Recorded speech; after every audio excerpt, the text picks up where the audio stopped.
நமோ நாராயணாய. தாயார் திருவடிகளே சரணம். கிருஷ்ணா சரணம். ராமானுஜர் திருவடிகளே சரணம். காரே கருணை ராமானுச ஆரோ அறிபவர் நின்னருளின் தன்மை அல்லாளுக்கு நேரே யுறைவிடம் நான் வந்து நீ என்னை உய்வித்த பின் உன் சீரே உயிர்க்குயிராய் அடியோருக்கு இன்று தித்திக்குமே. எம்பெருமானார் திருப்பாவையில் ஆழ்ந்த ஈடுபாடு கொண்டு விளங்கியமையால் இவருக்கு திருப்பாவை ஜீயர் என்றொரு திருநாமம் உண்டு. இவ்வாறு எம்பெருமானார் இளமை காலம் முதல் ஆச்சாரியரும் வியக்கும் வண்ணம் கல்வி கற்றார். கற்றவற்றை பலருக்கு கற்பித்தார். எம்பெருமானார் ஆச்சாரியர் பலரிடம் பாடம் கேட்டிருந்தாலும் சிறப்பாக 5 ஆச்சாரியர்களிடம்தான் அடிபணிந்து அர்த்த விஷயங்களை கேட்டறிந்தார். பெரிய நம்பிகள், மகாபூரணர், திருக்கோஷ்டியூர் நம்பிகள், திருமலையாண்டான், மாலாதாரர், ஆழ்வார் திருவரங்க பெருமாளரையர் ஆகிய 4வரிடமும் பாடம் பயின்றமை இதுவரை அறிந்தோம். திருமலை நம்பிகளிடம் இராமாயணம் கேட்ட வரலாறு பின்பு அறிய இருக்கிறோம். எனவே எம்பெருமானார் 5 ஆச்சாரியர்களை அடிபணிந்து மறைபொருட்களை எல்லாம் மாண்புற கேட்டறிந்தமையால் இவருக்கு பஞ்சாச்சரிய பதாச்ரிதர் என்றொரு சிறப்பும் உண்டு. ஆளவந்தார் மேற்சொன்ன 5வரிடமும் தனித்தனியே 5 உபதேசங்களை சொல்லியிருந்தார். ஆளவந்தாரின் சீடர்களாகிய 5வரையும் குருவாக பெற்று 5 இரகசியங்களையும் ஒருங்கே பெற்றமையால் எம்பெருமானாரின் புலமை அளவிறந்து காணப்பட்டது. மற்றொரு ஆளவந்தாராகவே எம்பெருமானார் காட்சியளித்தார். ஞான ஒளி வீசும் இவரின் திருவடிகளை வணங்கியவர்களுக்கு துன்பமும் துயரமும் தீர்ந்தன. இவர் வழிபடு மூர்த்தியாகவே விளங்கி வருவதற்குரியவரானார். கற்றலிலும் கற்பித்தலிலும் நிகரற்று விளங்கிய எம்பெருமானார் உலகினாரை முக்தி நெறிக்கு அழைத்து சென்றார். இம்மைக்கும் மறுமைக்கும் உடையவர் என்னும் பொருள்பட இவரை உபய விபூதிபதி என்னும் அழைக்கலாயினர். திருவரங்கர் கோவிலில் திருப்பணிகளை ராமானுஜர் தம்மை முழுவதுமாக ஈடுபடுத்தி கொண்டார். திருவரங்க திருக்கோயில் மிகவும் பெரியது, அகன்ற இடமுடையது. நகர வீதிகளை தம் பிரகாரத்துக்குள்ளேயே அடக்கி நிற்பது. பொன்பேய பெற்ற கோபுரத்தை உடையது. அரசர்களின் பெரும் படைகளும் வந்து தாக்குதற்குரிய வாய்ப்பினையுடையது. சிற்ப ஓவிய கட்டிட வேலைப்பாடுகள் மிக்கது. இத்தகைய திருக்கோயிலை ஸ்தனிகர் எனப்படுவோர் முக்கிய கைங்கரியதாரராக இருந்து நிர்வாகம் செய்து வந்தார்.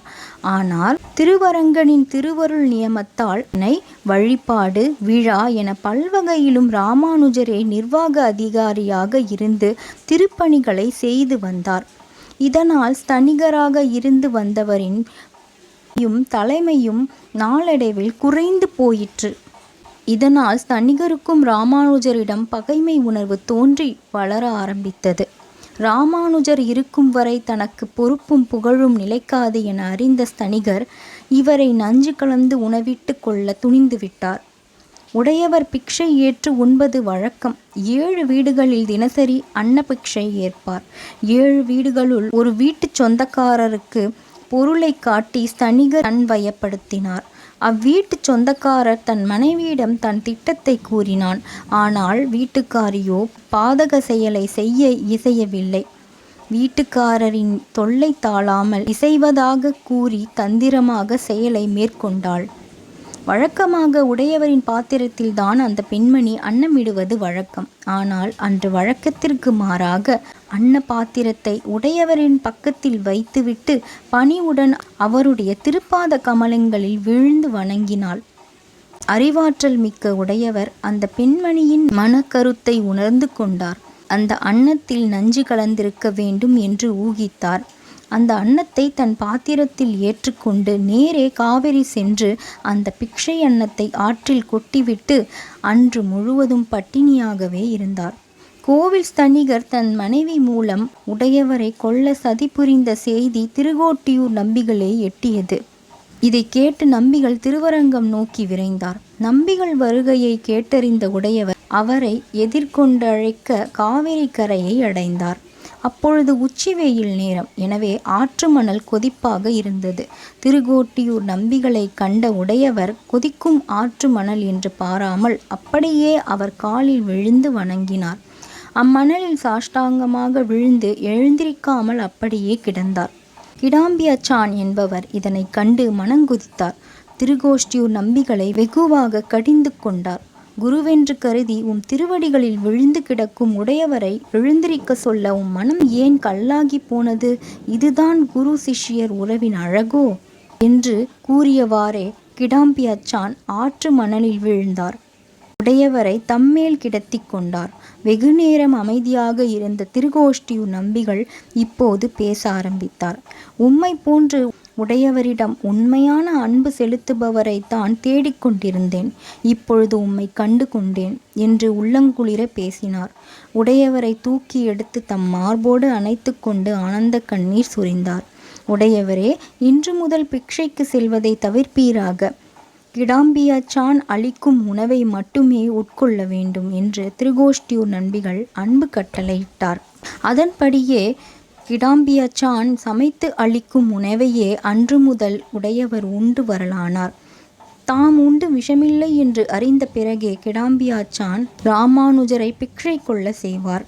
தம் சூழ்ச்சி பலனற்று போகவே வேறொரு சூழ்ச்சி மூலம் உடையவரை கொல்ல கோவில் தணிகன் தீர்மானித்தான். நாள்தோறும் உடையவர் திருவரங்கர் திருக்கோயில் தீர்த்தம் பருகி வருவது வழக்கம். ஒரு நாள் அந்த தீர்த்தத்தில் நஞ்சினை கலந்து உடையவருக்கு கோவில் தணிகன் அளித்தான். அதனை விருப்புடன் வாங்கி கொண்டு உடையவர் பெரிதும் மகிழ்ந்தார். திருவரங்கனின் திருவிளையாடலே இது என்று எண்ணி குதூகலத்துடன் உடையவர் கூத்தாடத் தொடங்கினார். நஞ்சு தன் வேலையை செய்கிறது என்று எண்ணி அந்த கொடியோன் அகம் மகிழ்ந்தான். மறுநாள் மேலும் தெய்வீக பொலிவுடன் விளங்கிய உடையவரின் திருவடிகளில் விழுந்து வணங்கி தன் கொடிய செயலுக்கு மன்னிப்பு கோரினான் கோவில் தணிகன். நஞ்சிடப்பட்டவனுக்கு தமது நல்லுள்ளத்தை புலப்படுத்தி கருணை புரிந்தார் உடையவர். பிறகென்ன நடந்தது என்பதனை அடுத்த பகுதியில் காணலாம். ஓம் நமோ நாராயணாய. தாயார் திருவடிகளே சரணம். கிருஷ்ணா சரணம். ராமானுஜர் திருவடிகளே சரணம். இந்த காணொளியை கண்டமைக்கு மிக்க நன்றி. தவறாமல் லைக், ஷேர், கமெண்ட் மற்றும் சப்ஸ்கிரைப் செய்யுங்கள். ஓம் நமோ நாராயணாய.